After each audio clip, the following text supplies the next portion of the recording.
Hello and welcome back to a brand new video of Fox Clicks on True Green 7. Today we're watching as he turns more video game characters into Pokemon. And from what I saw in the thumbnail, we're finally getting Bowser. Hey guys, Ron here, and this is If I had to guess, it's gonna be Fire Dog type Bowser. I mean, it's Bowser, what else? 6 of a series where I turn video game characters into Pokemon. I try my best to consider how their abilities translate into Pokemon moves and stats, and make Fakemon that can believably work within the world of Pokemon. We've made 20 Pokemon in this series based on characters like Sonic, Samus, the Knight, Sans, Freddy Fazbear, and we'll continue with some more fan-favorite protagonists, and even an antagonist this time. Basically titular characters and highly requested dudes and dudettes. Keep in mind, the types and concepts of these Pokemon aren't going to literally be the same as their inspiration. Just because I'm making a Kratos Pokemon, that doesn't mean it's going to be a literal bald man with tattoos. I want to create separate, believable Pokemon that have unique concepts based on their origin. But there's definitely a spectrum. Some are extremely faithful, while others are only inspired by the original video game character. Make sure to subscribe if you haven't, and click the notification bell to know when Fakemon videos come out. And please check out the previous episodes if you haven't. Let's begin with our first main antagonist in the series, a villain per se, Bowser. At least at the time I'm making this video, we're kind of fresh off the Super Mario movie. I make my videos like a month ahead, so that's definitely not the case for you guys, but Jack Black's performance was so iconic, I'm sure you guys are still talking about it. There's nothing much to say about Bowser. He's king of the Koopas, can breathe fire, loves peaches, and hates plumbers. We're not going to keep all of his traits. I want to create a pseudo-legendary Pokemon that you could trust and is simply a normal animal that lives in the Pokemon world. This Pokemon won't be a villain, and like with other fantastical animals that we turned into Pokemon, I have to try my best to not just draw Bowser in Pokemon's art style. So don't fret when I change some aspects of this Koopa. It's gonna be a Bowser on fire, taking some inspiration from Fury Bowser. It'll be quadrupedal as well, but very top-heavy, so it'll still look like Bowser. I'm gonna take some inspiration from the alligator snapping turtle with their spikes and jaws, as well as an ox motif. Let's do it! Starting with the proportions of the shell and arms, we'll begin with a Bowser-esque face and slowly design him an original face. Fiery eyebrows, and at this point I added these whisker cheeks that look like fire as well, but that'll go soon.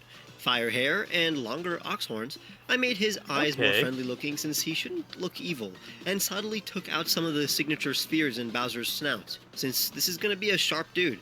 Originally I was going to give him a snapping turtle shell instead of a random spikes, but abandoned the idea. His arms are huge, which helps him stay in place when he shoots out a massive fire blast. I thought the arms needed some segments since I decided to not add any of Bowser's ornamental spiky bracelets and choker. It would have been too much detail and would have made him look less like an animal in the wild. Adding the spikes, but instead of random spikes, they will also be covered in heated pads, kind of like what I'm doing with his forearms. It's Bowser's colors without the black. Beware Reptorid, the stronghold Pokemon. Fire Dragon. I was half right. From reptile and torrid, meaning hot or difficult. A fire dragon pseudo-legendary Pokemon. Reptorid rule over the pre-evolved forms in its territory. While ruthless leaders, they take exceptional care of their young ones. They will even let them participate in battle from a young age, to harness their natural confidence. Every Reptorid has drive to protect and rule. They spend their days training and relaxing in pools of lava. The pads on their forearms burn with passion, allowing them to melt anything they touch. When Reptorid are ready to attack, they will stick their arms into the ground, soldering the earth, combining it with their limb, stabilizing their body like a turret as they unleash long-range fire blasts. The shell on their back is impenetrable, with burning spikes and a rock. Now I'm curious what the pre-evolutions look like. But he doesn't do that. It's perfectly fine. Hard Carapace. Its shiny is a reference to Fury Bowser, and its abilities are Flame Body and Shell Armor, with the hidden ability Drought. While I was trying to make the doodle a bit less complicated than Bowser, I think I overdid it with the fire a tiny bit, but I believe I was successful in making him look more animalistic and slightly more friendly, which is what you want from a Pokemon. You did wonderful in my opinion. Hold on, we got a cut. And we're back. For the next one, maybe I'll do Tracer. One of the most recognizable characters from Overwatch, a British pilot turned superhero agent. We're not going to keep her pistols, but we'll definitely base our Pokemon on her ability to blink and even recall. She basically time travels for a second, allowing her to jump through space and even rewind to correct mistakes. But her peppy personality will really shine through, and that will inspire this Pokemon's look. I want to make a happy electric-type sprite. It won't be an actual fairy, but like Florges or Gothitelle, it's going to be this vague humanoid creature. It'll have a hole in its chest that generates electricity like a jetpack or even Iron Man's arc reactor, which allows her to go super fast with the power of electricity. We only have like 2 humanoid electric types, and they're incredibly masculine, so making the first Yeah. feminine electric type Pokemon would be very interesting. So we're going to take Alright, inspiration from then. Western cartoons for the pose. Spiky hair made of electricity and a happy face. I'm going to turn her leather jacket into a collar around the Pokemon's neck, with the cavity in the chest that generates electricity. I'm going to make her legs be made out of electricity as well. Kind of a reference to Tracer's ghost-like attributes, where she is kind of I phasing out of see it. existence. A trail of lightning that looks like the wings of a fairy, but also the scarf of a pilot. Changing the proportions so it's not too humanoid, literally Tracer colors, but blue lightning makes the hair not look like hair, because it isn't. Say hello He's right. to Circuit Trace, the That was Lightspeed pretty Pokemon fast. from Circuit and Race, but it also has Trace in it. Very fun. An electric type. Circuit Trace has an electric core that propels I like that shiny. I don't know why, but that coloration walks a lot better. them at light speed, allowing them to momentarily travel through time within the blink of an eye. They are experts at maneuvering through the air as they zap opponents. In battle, they will correct mistakes by quickly jumping back in time and pass by enemies by horizontally jumping forward in time. When they're above an opponent, Circuit Trace will propel themselves vertically downward and pierce their foes with their sharp electric heels. Half of Circuit Trace's body is made of pure unstable electricity, which allows Circuit Trace to phase through objects. Their Nice. infectious personalities makes their friends and allies believe in them. They love making new friends and pulling pranks. They have a new ability called Recall. Once per battle, Recall will activate when Circuit Trace misses any move, restoring any Oh. PP and HP lost during that turn, as long as Circuit Trace was not okay. knocked out. Their shiny is electric yellow with a Union Jack color scheme. This is such a bubbly character. I love it. I'm Yeah, it's proud of the actually pose not and shape bad. language too. It's clearly Tracer while also very much not being literally Tracer. You did good. Now it's time for our underrated indie character. The most requested Oh. protagonist was Ori from Ori and the Blind Forest. Beautiful game and very I know nothing of this character.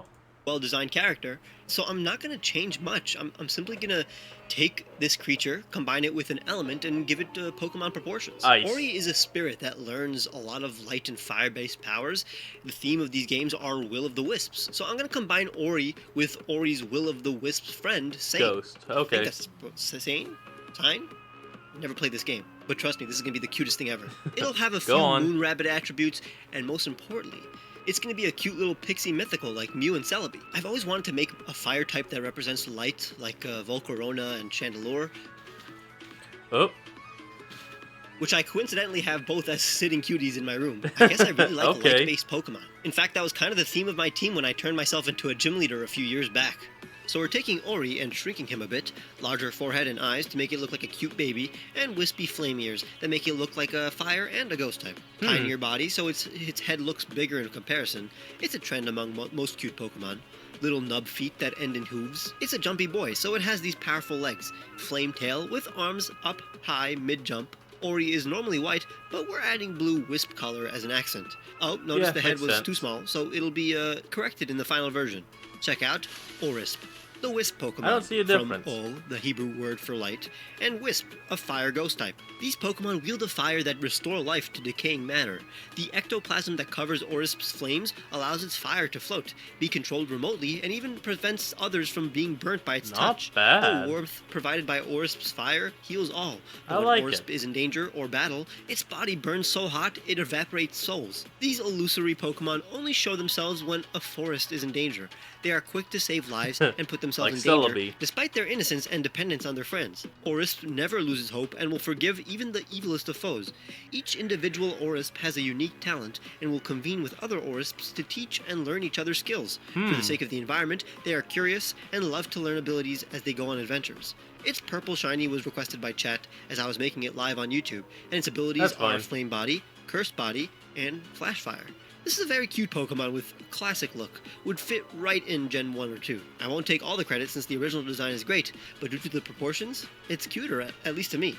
And the blue Yeah. accents are sick. I'm sure it looks like a believable mythical to you. I also wanted to put it in the thumbnail, like but the blue. it's the most obscure character in the video, so...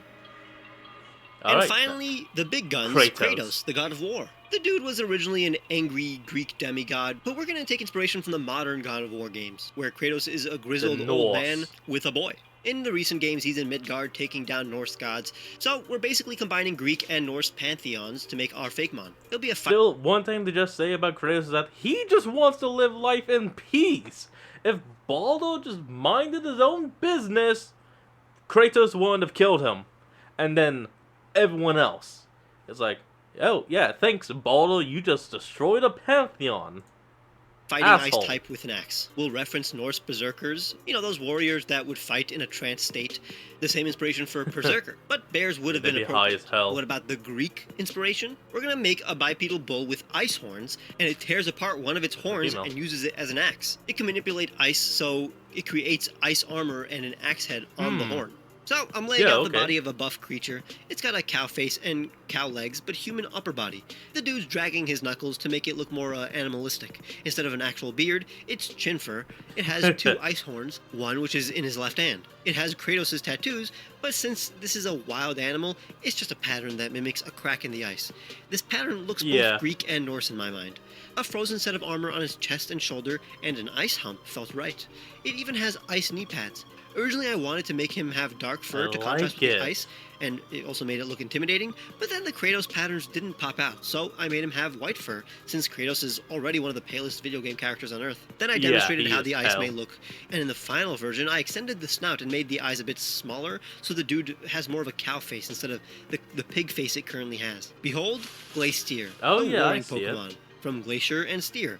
An ice fighting type. As young calves, Glacier wreak havoc and disregard the safety of others, but as they grow, they become more honorable and exceedingly powerful. Glacier are generally calm but unstoppable when provoked. They will not attack those it perceives to be weaker than it unless truly angry. They ignore those that do not interest them. When in battle, they are brutal and violent. They will sever their ice horn and create an axe head using their cryokinesis. They are covered in tough ice armor, allowing them to go all out without fear of getting damaged. Fighting powerful opponents only makes them more eager to defeat their foes. Glacier will go berserk if a hair on the head of a family member is touched. If Glacier comes at you wielding both of its horns, you won't survive. They have the abilities Thermal Exchange and Anger Point, with the hidden ability Defiant. Its shiny is closer to Kratos' color scheme. I've always dreaded making a Minotaur Pokemon, but this was so empowering to make. It deviates enough from Kratos that I will probably put Glacier in the Pokedex of my upcoming region. More information to come in the future. I hope you appreciated all of these designs enough to leave a like and subscribe. Let me know. Alright folks, that's where we're going to end off today's video. I hope you all enjoyed this. Remember to like, comment, and subscribe for more. Link will be in the description, and I'll see all you folks next time when we flick on. Peace out.